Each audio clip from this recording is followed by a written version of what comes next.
Hello students, आपका मेरे channel smart study में स्वागत है। स्टूडेंट्स, आज हम शिक्षा निदेशालय की तरफ से दी जाने वाली वर्कशीट नंबर 17 करेंगे, जो कि क्लास 6 की है और विषय है गणित। ये वर्कशीट 24 नवंबर 2020 की है। तो आइए शुरू करते हैं आज की वर्कशीट शुरू करने से पहले प्लीज़ मेरे चैनल को सब्सक्राइब कर दीजिए। तो आइए देखते हैं आज की वर्कशीट। भिन्नों की तुलना। आज हम देखेंगे भिन्नों की तुलना किस तरह की जाती है। ढोलू और भोलू अपने माता पिता के साथ एक पौष्टिक पिज्जा का आनंद लेने के लिए एक रेस्तरां में गए। ढोलू की थाली में 3 सही 1/2 पिज्जा और भोलू की थाली में 2 सही 3/4 पिज्जा है। किसके पास ज़्यादा पिज्जा है? यह स्पष्ट है कि ढोलू के पास 3 पूर्ण पिज्जा और उसमें से ज़्यादा है और भोलू के पास 3 पूर्ण पिज्जा से कम है। अतः ढोलू की प्लेट में पिज्ज़ा ज़्यादा है। तो देखो क्या कहा गया है कि जो ढोलू है उसकी थाली में 3 सही 1/2 और भोलू की थाली में 2 सही 3/4 पिज़्ज़ा है।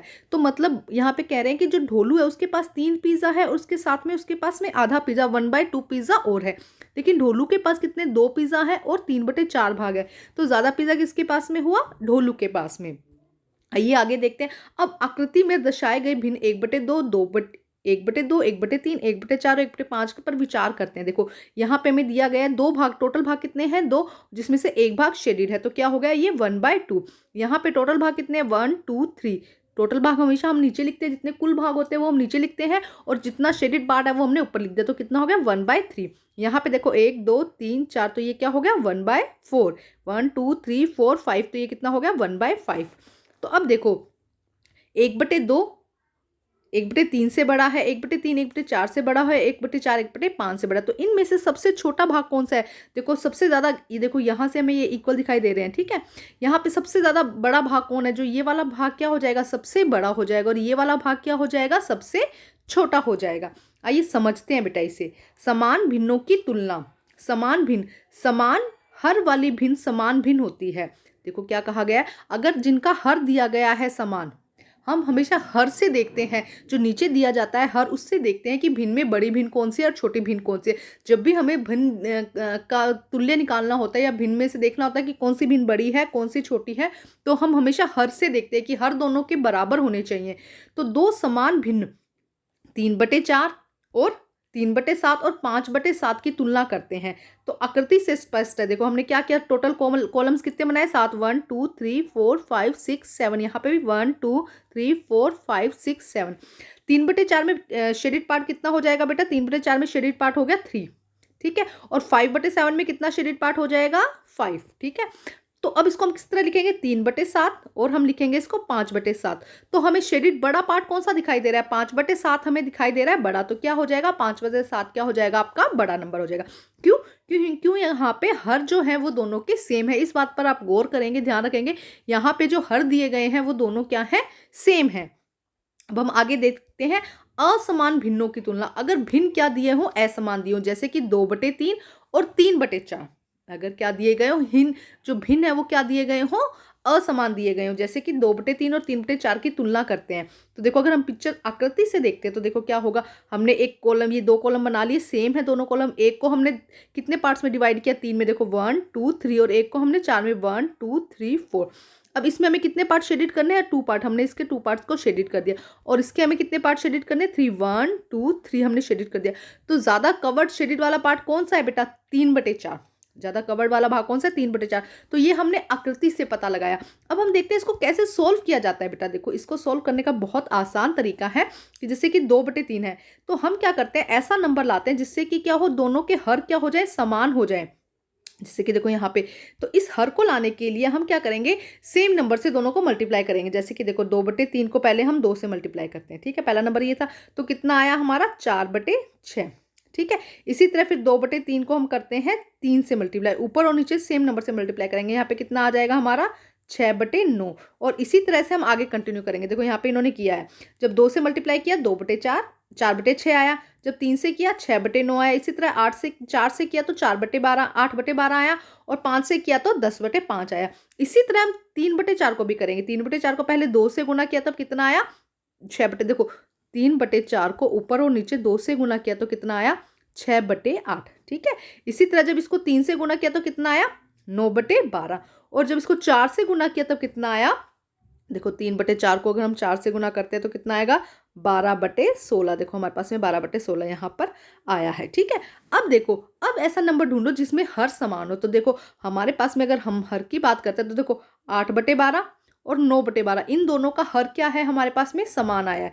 जब हमने गुना किया तो इनका हर हमारे पास में क्या आया, समान आया, 9/12 और 8 हर देखना है, अंश ऊपर वाला, ऊपर वाले को हम अंश कहते हैं, नीचे वाले को हम हर कहते हैं, तो हमें हर देखना है। ठीक है, जब हमने देखा इनका हर क्या है, बराबर है, तो हम लिखते हैं, देखो एक का हर कितना था, 9/12, दूसरे का हर कितना था, 8/12। तो इन दोनों में से बड़ा नंबर कौन सा है, 9/12, क्योंकि देखो 12 तो दोनों में बराबर है। 8 और 9 में से बड़ा कौन सा है, 9, तो बड़ा अंश कौन सा हो गया, 9। 9/12, तो 9/12 किसका आंसर था बेटा, 3/4 का। 9/12 किस में आया था, देखो 3/4 में आया था ना, तो 3/4 यहाँ पे क्या हो जाएगा, बड़ा हो जाएगा। ठीक है स्टूडेंट, अब हम करते हैं इसके क्वेश्चन आंसर। देखो ध्यान से करेंगे बेटा क्वेश्चन आंसर। आकृति का प्रयोग करते हुए निम्नलिखित भिन्नों की तुलना कीजिए। हमें आकृति का प्रयोग करना है और निम्नलिखित भिन्नों की तुलना करनी है। देखो हम यहाँ पे एक कॉलम बना लेते हैं, देखो ठीक है, ये हो गया एक हमारा और एक हमारा ये हो गया। ठीक है, अब क्या करना है, दोनों में कितने, देखो दोनों में, देखो पहले तो क्या है, हमें आकृति से बनाना है ना, तो हम इसके 5 पार्ट करते हैं, 1 2 3 4। देखो 1 2 3 4 5 हो गए, इसके भी 1 2 3 4 एंड 5 पार्ट्स हो गए।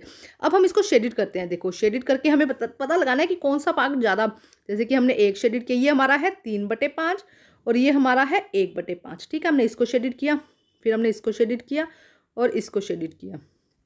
ठीक है, नेक्स्ट देखो इसमें कितना करना है, हमें एक पार्ट को शेड करना है।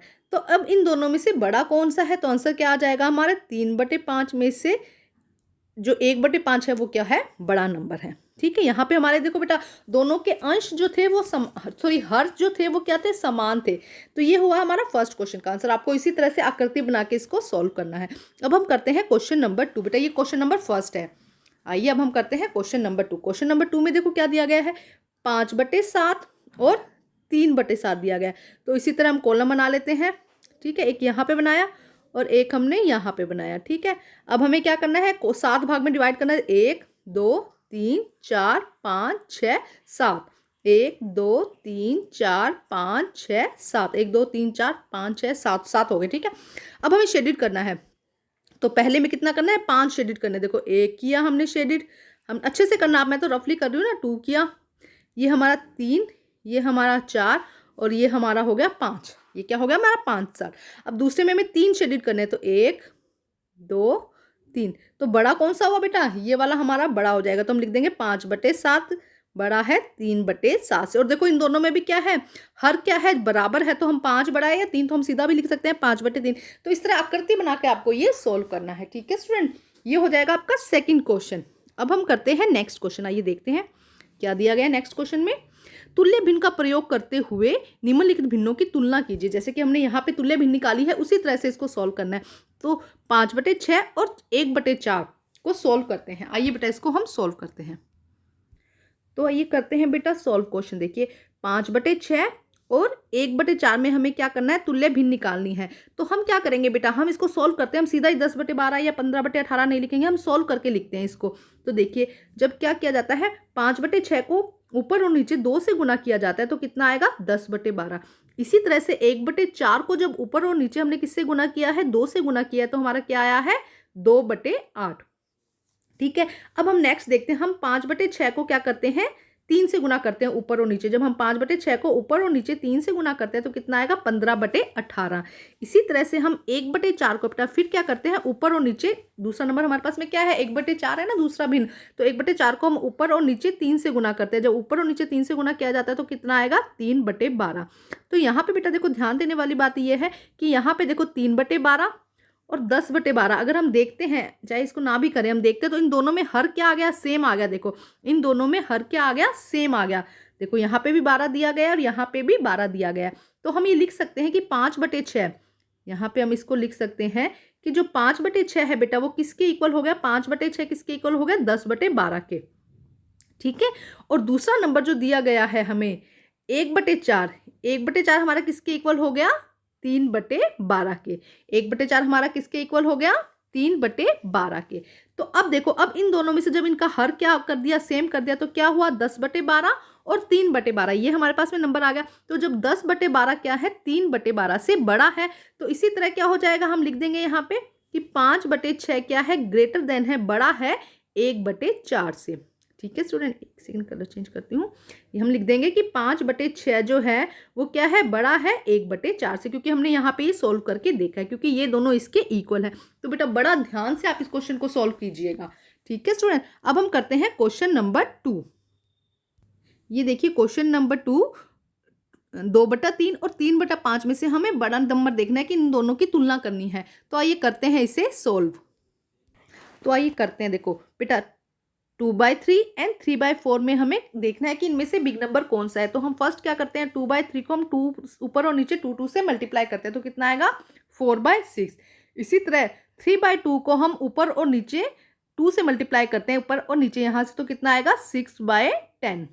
ठीक है, अब देखिए नेक्स्ट, अब 2/3 को हम फिर 3/3 दोनों तरफ से 3 से मल्टीप्लाई करते हैं, कितना आया 6/9। इसी तरह से फिर 3/5 को हम क्या करते हैं, ऊपर और नीचे 3 से मल्टीप्लाई करते हैं, तो आंसर क्या हो जाएगा हमारा 9/15। ठीक है, अब फिर हम देखो 15 तक लाते हैं इस नंबर को ना, तो हम क्या करते हैं, 2/3 को हम क्या करते हैं 4/4 से मल्टीप्लाई करते हैं, तो कितना आएगा 8/12। इसी तरह 2/3 को हम जब 5 और 5 से मल्टीप्लाई करते हैं, तो हमारा क्या आ जाएगा 10/15। तो यहाँ पे बेटा इन दोनों नंबर में आप ये देखिए 10/15 और 9/15, इन दोनों नंबर में हमारा जो हर है वो दोनों में क्या आ गया 15 आ गया। जो डिनोमिनेटर है, जो हर है, वो हमारा क्या आया 15 हुआ। तो अब हम इसको सॉल्व करते हैं। देखो 2/3 किसके इक्वल है 10/15 के, और 3/9 यहाँ लिख देती हूँ अगर क्लियर नहीं है तो, 3/9 किसके इक्वल है, 3/5 किसके इक्वल है बेटा 9/15 के। ठीक है, तो ये हमारा यहाँ तक अभी तक हमने इसको सॉल्व किया। अब हम देखते हैं कि 10/15 जो है वो 9/15 से क्या है, बड़ा है। 10/15 9/15 से बड़ा है, इसीलिए हमारा 2/3 क्या हो जाएगा 3/5 से बड़ा नंबर हो जाएगा। ठीक है स्टूडेंट, तो आज की बेटा जो वर्कशीट है वो कंप्लीट होती है। वर्कशीट कंप्लीट करके अपने टीचर से चेक कराइए, और प्लीज़ मेरे चैनल को लाइक कीजिए, सब्सक्राइब कीजिए और शेयर कीजिए। Thank you students.